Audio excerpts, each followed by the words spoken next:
But Daktari, there's been a lot of debate about the Luo kingship, and you have done a very good book. You have written a book on Luo clans and religion. So we just want to understand the historical context of the Luo leadership in terms of the clans and the culture. Thank you very much about that question on Luo kingship and leadership. The Luo are patrilineal people. Patrilineal means the head of the home is the man. To head a home, it means that your homestead with your wives and a place where you sleep. Before that level, you must have built a simba, a small house in your father's home. Then eventually you make your own home. So Luos are patrilineal. It starts by the father.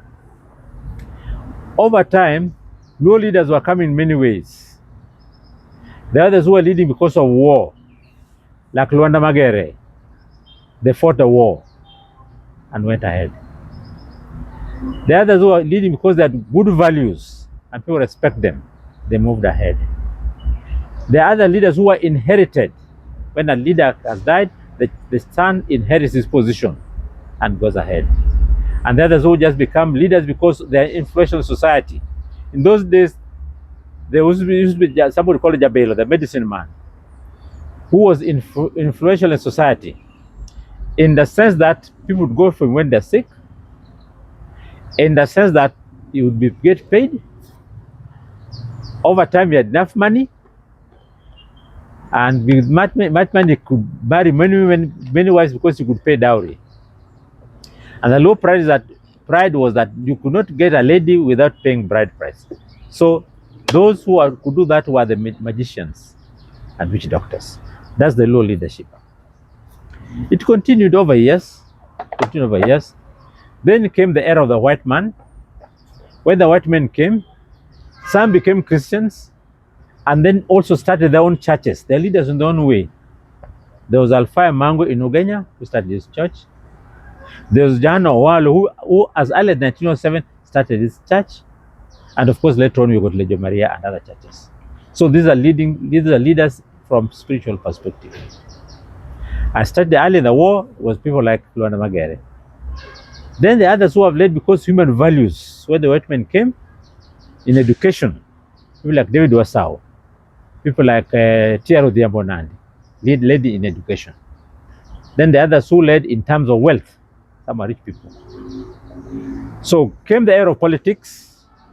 We had the Luos in politics, from Ambroso Fafa, going forward Oginga Odinga, we had Tomboy and other leaders over time. Then Raila Oginga, son of Odinga, also came in this time, fighting for independence, for independence. He struggled to become a president, and he became a de facto leader for the Luos. De facto means that by being the front man, the brave man, the adult male forward, so the Luos saw him as the king, and he was a king and crowned king. So kings come in different ways because of certain things they've achieved.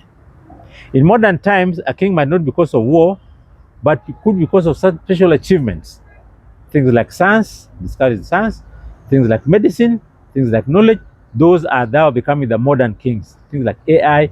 So special people, especially in those lines, will become kings. Like in my case, the way I've put this, a compendium of law issues, and put in a system where in the video you can see people talk and you can read about it. I could be a king of my time because now we are leading technology, don't lead by war. And we hope the Luos will together. Now the purpose of all this is that to bring the Luos together, give them identity, give the Luo child identity. The Luo likes identity. They get Obama, he says, I'm Obama, I'm Barack Obama from Alego Kogelo. Take somebody from Ugenya, I'm from Ugenya. Some from Yimbo, from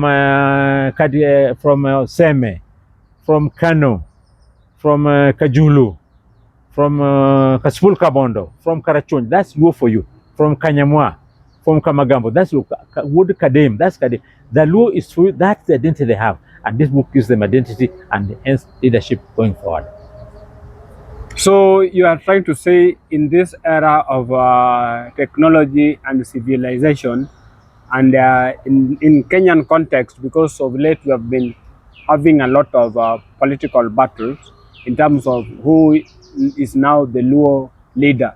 So we are trying to say that any person is a leader in his own field within his own right. Thank you on that question. When you come to elected persons, Yeah. their term is 5 years. Yes. So you don't put that in leadership like a Luo leader, whatever it is. When Raila was the alpha and omega of the Luo issues, he was not elected. Yes. He stood for the Luo requirement. When I now come in, I come in the Luo story, Luo system, Luo compendium is not elected. A king is not elected. A king is either nominated, inheritance, or it comes by circumstance, the way circumstances put me to be the leader now on this one. Raila was his time, but now this one. The circumstances put me here. The young men will resonate around their clans, their requirement, and their habits, their way of life, hence the kingship here. Wow, I love the point, guys, that he is saying a king is never elected. A king emerges out of circumstances. Yes. I love that point. Thank you, guys. See you on another one as we continue to learn more about the Luo. Who is the Luo Kingpin? Thank you.